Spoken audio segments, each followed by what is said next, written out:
Good morning. My name is Nicoria Love, and I did my project on math and social media. So, what is social media? Social media is made up of online platforms where users can share content and create content, engage in social networking, and building communities. So, from what I could find, one of the first social media platforms was called 6 Degrees, and 6 Degrees was launched in 1997 by Andrew Weinreich and was a social networking site that allowed users to create profiles, connect with friends, and even private message. It was eventually shut down in 2001 due to lack of engagement. It was also called 6 Degrees because it was built to connect you with a random person in the world, but your first degree connections were people that you were directly connected with, and then second degree connections were people that you were not directly connected with, and then the third degree are people that are connected with your second degree, and so on. So I think it was a cool concept, but through lack of engagement and lack of updates, it kind of eventually got shut down. And then the first social media platform that I was on was MySpace. I'm pretty sure I think my mom ran my account, but in 2019, all of the MySpace pictures that were posted from before 2016 were wiped due to MySpace kind of rebranding, and they had kind of like a faulty swap through platforms. So all of those pictures got deleted, but this is my MySpace account. And MySpace, it was initially successful, but it struggled with inconsistent user experiences. It had difficulty controlling with spam and bots, and also had failure to adapt to changing user preferences. And MySpace, I think it was pretty much kind of like Facebook, but Facebook had a clean design, it was easy to use, and it didn't have so many ads that would clutter the pages like on MySpace. So that's why MySpace isn't as popular as Facebook is today, even though they were created around the same time. And today, globally, an estimated 5.2 billion people use social media every single day, which is about 63.9% of the world's population. And just in the United States, approximately 73% of the population, or 253 million people, are active on social media platforms every day. So, analytics. Analytics are the process of collecting, analyzing, and interpreting data to gain insights and inform decision making, particularly in business context.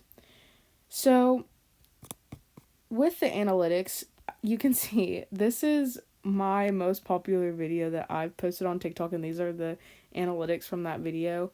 The very first day that I posted it, it got 1,857 views, and the way that it got those views were from one person sees the video and then it pushes it out, and if they have good engagement, it pushes it out to the people that they are connected with, and so on and so forth. So this is exponential. So I have the exponential formula, which is y equals a times b to the x, and I built a equation. So this is if for one person that saw the video and it sent it out to 3 other people each hour, after 12 hours, 531,441 people would have seen this video. And the likes don't, sometimes people like the video, some people don't. So it gets more complicated, but with the engagement and everything. But this was my most popular video, which was a Lord Farquaad edit on TikTok. So next, I want to talk about the symmetry of advertisements. So my first advertisement right here was from Burger King, and I guess they did a collab with Stranger Things. So the symmetry of this, like, even though the burger is upside down, it's pretty symmetrical. I think the one thing that would make it not be symmetrical is the little ketchup, but other than that, everything is pretty symmetrical if you just cut the burger down in half. So even symmetry, and even the drink placement and the fries placement are very symmetrical, and the words as well. And then the next advertisement I have is this burger. I'm not really sure where it's from, but it's also pretty symmetrical, and I think, again, the only thing is the little drips of mustard that keep it from being exactly symmetrical. And for the most part, many people like things that are symmetrical and it's appealing to the eye, which is why I think advertisements make their ads symmetrical. And symmetry is a fundamental concept of geometry. So for my super mathematical concept, all of the digital content, when broken down, is ultimately made up of binary code, which is a number expressed on the base 2 system of zeros and ones. And it gets more complex when you add those binary codes together with things like algorithms are complex mathematical formulas that analyze user behavior, preferences, and past interactions to determine what content is most relevant to show to the user. So they take into consideration things like engagement, relevance, and popularity to create a personalized sort of feed for each user.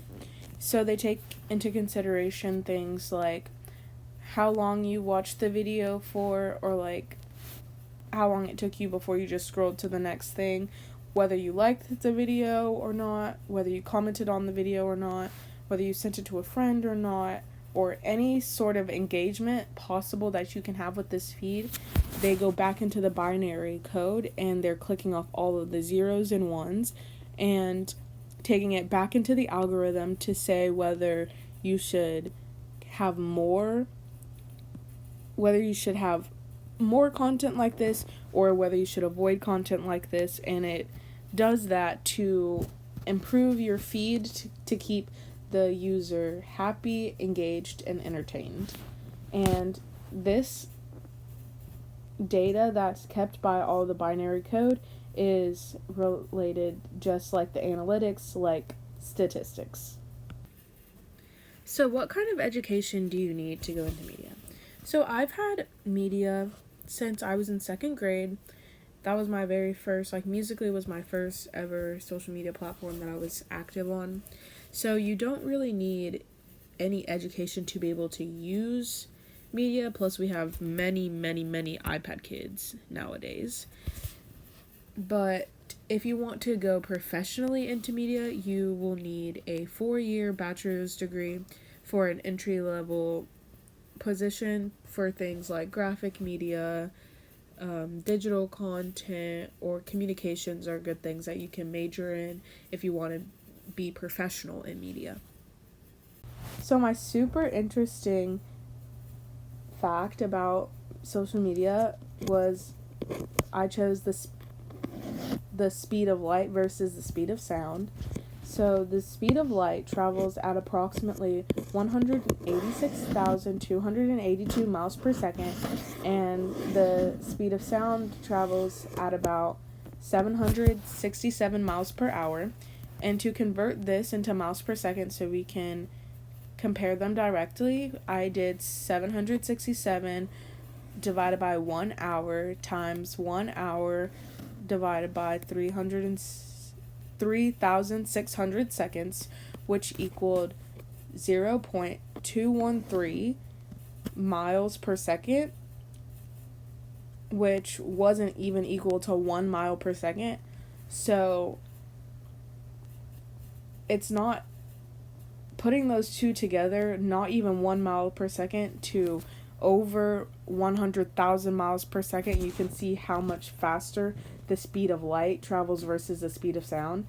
And But when you take a video on your phone and you post it onto your social media, the light or the video that you're seeing and the sound look like they are traveling at the exact same time because they're synchronized. But modern devices are made to minimize this latency, which is the delay from the speed of sound versus the speed of light. And the audio is matched up, and this is done through digital processing, which allows the video and the audio to be synchronized. This was my presentation. Thank you for listening, and do you have any questions?